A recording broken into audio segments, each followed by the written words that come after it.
CM Revanth రెడ్డిపై మాజీ మంత్రి హరీష్ రావు తీవ్ర స్థాయిలో మండిపడ్డారు. ప్రభుత్వ భూముల విక్రయాలపై ఆయన సీఎంకు ఒక బహిరంగంగా లేఖ రాశారు. నువ్వు ముఖ్యమంత్రివా లేక రియల్ ఎస్టేట్ ఏజెంట్వా, ఎక్కడ భూములు కనిపిస్తే అక్కడ అమ్మకాలేనా అంటూ నిలదీశారు. నాడు ప్రతిపక్షంలో ఉన్నప్పుడు ఎన్విరాన్మెంట్ హెరిటేజ్ భూములను కాపాడాలని కోర్టుకు వెళ్లిన రేవంత్ రెడ్డి నేడు అధికారంలోకి వచ్చాక అవే భూములను అడ్డగోలుగా అమ్ముకుంటున్నారని ఆరోపించారు. రాయదుర్గ్ పన్మక్త గ్రామంలోని సర్వే నెంబర్ 83/1లో 10.63 ఎకరాల హెరిటేజ్ భూమిని టీజీఐసీ ద్వారా ఆగస్టు 17, 21 తేదీల్లో వేలం వేయాలని తలపెట్టడాన్ని తీవ్రంగా ఖండిస్తున్నట్లు తెలిపారు. ఈ భూములపై యాజమాన్య వివాదాలు, వక్స్ హక్కులు, కోర్టు కేసులు ఉన్నప్పటికీ వేలానికి ఎందుకు తొందరపడుతున్నారని ప్రశ్నించారు. ఈ వేలంలో పాల్గొని భూములు కొనుగోలు చేస్తే భవిష్యత్తులో తీవ్రమైన న్యాయపరమైన సమస్యలు ఎదుర్కోవాల్సి వస్తుందని కొనుగోలుదారులను హెచ్చరించారు.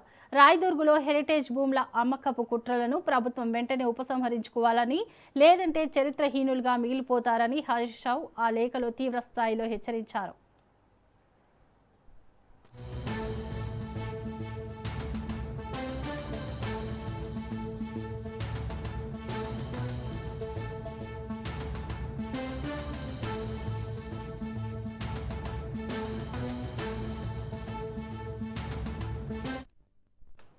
సీఎం రేవంత్ రెడ్డిపై మాజీ మంత్రి హరీష్ రావు తీవ్ర స్థాయిలో మండిపడ్డారు.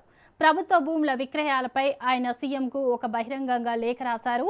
నువ్వు ముఖ్యమంత్రివా లేక రియల్ ఎస్టేట్ ఏజెంట్వా, ఎక్కడ భూములు కనిపిస్తే అక్కడ అమ్మకాలేనా అంటూ నిలదీశారు. నాడు ప్రతిపక్షంలో ఉన్నప్పుడు ఎన్విరాన్మెంట్ హెరిటేజ్ భూములను కాపాడాలని కోర్టుకు వెళ్లిన రేవంత్ రెడ్డి నేడు అధికారంలోకి వచ్చాక అవే భూములను అడ్డగోలుగా అమ్ముకుంటున్నారని ఆరోపించారు. రాయదుర్గ్ పన్మక్త గ్రామంలోని సర్వే నెంబర్ 83/1లో ఉన్న 10.63 ఎకరాల హెరిటేజ్ భూమిని టీజీఐసీ ద్వారా ఆగస్టు 17, 21 తేదీల్లో వేలం వేయాలని తలపెట్టడాన్ని తీవ్రంగా ఖండిస్తున్నట్లు తెలిపారు. ఈ భూములపై యాజమాన్య వివాదాలు, వక్స్ హక్కులు, కోర్టు కేసులు ఉన్నప్పటికీ వేలానికి ఎందుకు తొందరపడుతున్నారని ప్రశ్నించారు. ఈ వేలంలో పాల్గొని భూములు కొనుగోలు చేస్తే భవిష్యత్తులో తీవ్రమైన న్యాయపరమైన సమస్యలు ఎదుర్కోవాల్సి వస్తుందని కొనుగోలుదారులను హెచ్చరించారు. రాయదుర్గులో హెరిటేజ్ భూముల అమ్మకపు కుట్రలను ప్రభుత్వం వెంటనే ఉపసంహరించుకోవాలని, లేదంటే చరిత్రహీనులుగా మిగిలిపోతారని హరీష్ రావు ఆ లేఖలో తీవ్ర స్థాయిలో హెచ్చరించారు.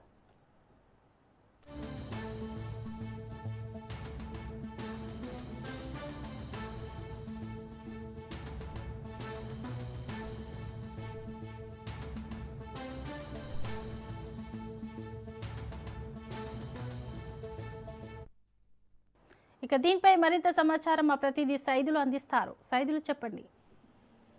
శోభ, రేవంత్ రెడ్డి తెలంగాణ రాష్ట్రంలో ఉన్నటువంటి భూములన్నీ కూడా అమ్మేస్తున్నాడని, అది సరైనది కాదని చెప్పేసి ముఖ్యమంత్రి రేవంత్ రెడ్డికి మాజీ మంత్రి బీఆర్ఎస్ శాసనసభ ఉపనేత హరీష్ రావు బహిరంగ లేఖ రాశారు. ఎక్కడ భూములు కనిపిస్తే అక్కడ అమ్మకాలైనా రేవంత్ రెడ్డి అని చెప్పేసి కూడా ఆయన క్వశ్చన్ చేస్తూ ఆ లేఖలో ఈ అంశాలను పేర్కొన్నారు.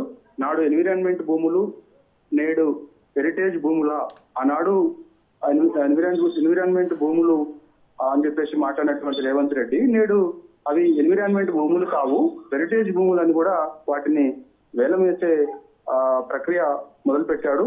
ఎవరైతే వేలంలో పాల్గొంటారో వారు న్యాయపరంగా ఇబ్బందులు ఎదుర్కోవాల్సి వస్తుందని కూడా హరీష్ రావు ఆ లేఖలో పేర్కొంటూ ముఖ్యమంత్రి రేవంత్ రెడ్డికి బహిరంగ లేఖ రాశారు.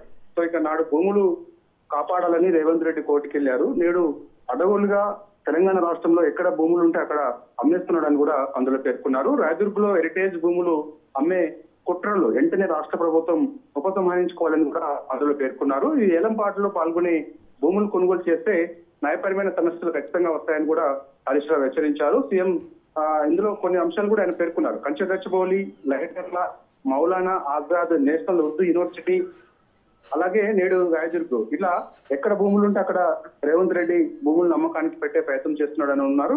రాయదుర్గ్ పన్మక్త గ్రామంలోని సర్వే నెంబర్ 83/1లో 10 ఎకరాల హెరిటేజ్ భూమిని ఆగస్టు 17, 21 తేదీలలో టీజీఐసీకి ఏలమేయడానికి సిద్ధం కావడం తీవ్రంగా ఖండిస్తున్నామని కూడా హరీష్ రావు లేఖ రాశారు. Right, thank you Saidulu.